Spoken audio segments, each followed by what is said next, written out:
The train jolted to a sudden stop, throwing tired bodies forward, and in that single breathless moment, everything Daniel Carter believed about sacrifice, invicence, and fate quietly collided. He had already given up sleep, dignity, and comfort for years without complaint, but giving up his seat that rainy evening felt small, almost forgettable. He did not know then that this ordinary act, done by a worn-out single father with aching knees and a heart full of quiet love, would unravel the life he had barely been holding together and stitch it back into something unimaginably new. If you believe in kindness, second chances, and the unseen power of simple choices, take a moment right now to like this video, share it with someone who needs hope, comment your thoughts, and subscribe to the channel. Stories like this remind us that small moments can change everything. Daniel was 37, though the mirror suggested older. His face carried the soft exhaustion of years spent waking before dawn and sleeping after midnight. His hands were rough from warehouse work,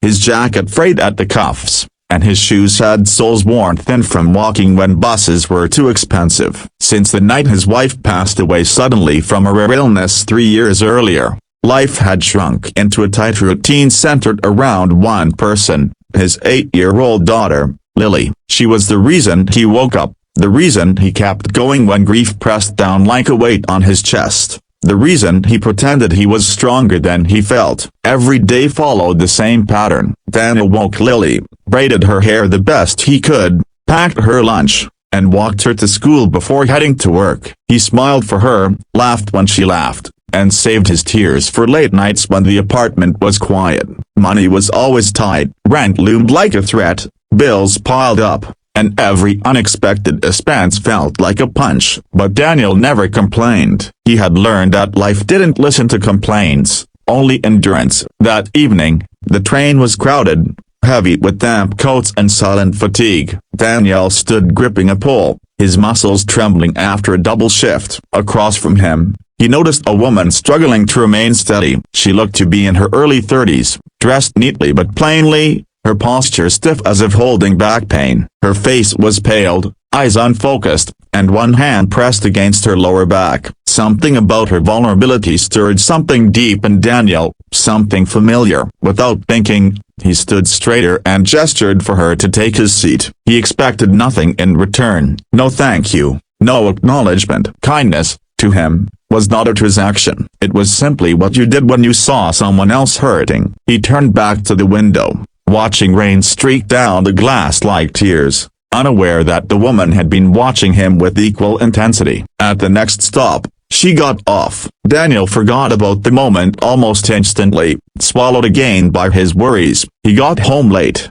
reheated leftover soup, helped Lily with homework, and tucked her into bed with a kiss on her forehead. She told him about a drawing she made at school, and he promised to hang it on the fridge. That promise mattered more to him than any dream he once had. Days passed, then weeks. Life remained hard, unchanging, relentless, until one afternoon, a letter arrived. The envelope was thick, cream-colored, with his name typed neatly on the front. Daniel almost ignored it, assuming it was another bill or notice he couldn't afford to deal with. But something made him open it. Inside was an invitation to an office building downtown, requesting his presence for a meeting regarding an act of kindness witnessed on public transport. Confusion tightened his chest. Acts of kindness didn't come with letters. He nearly threw it away, convinced it was a mistake or scam. But curiosity and a faint, unexplainable pull led him there. The building was tall,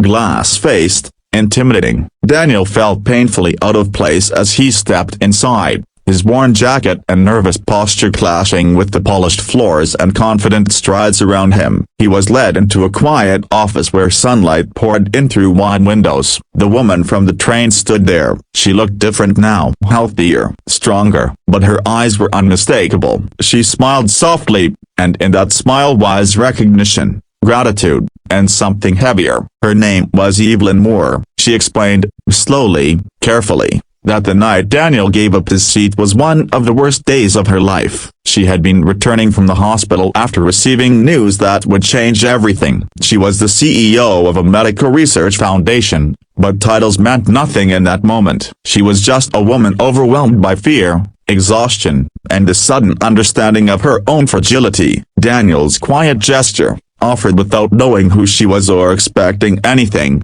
broke something open inside her. It reminded her of the humanity she had been slowly losing in boardrooms and contracts. She had asked staff to find him, not to reward him, she said, but to thank him properly. Yet as she learned about his life, his struggles, his daughter, something shifted. She saw not charity, but potential crushed by circumstance. Daniel listened in disbelief as she offered him something he had never imagined, a fully funded opportunity to study logistics and operations management, tailored to his experience, alongside flexible hours and childcare support. Not as pity, but as belief. He wanted to refuse. Pride screamed at him. Fear followed close behind. Change was dangerous. Hope was dangerous. But then he thought of Lily, of her drawings, her laughter, her dreams, and for the first time since his wife's death, he allowed himself to imagine a future that wasn't defined solely by survival. The months that followed were the hardest and most transformative of Daniel's life. Balancing work, studies,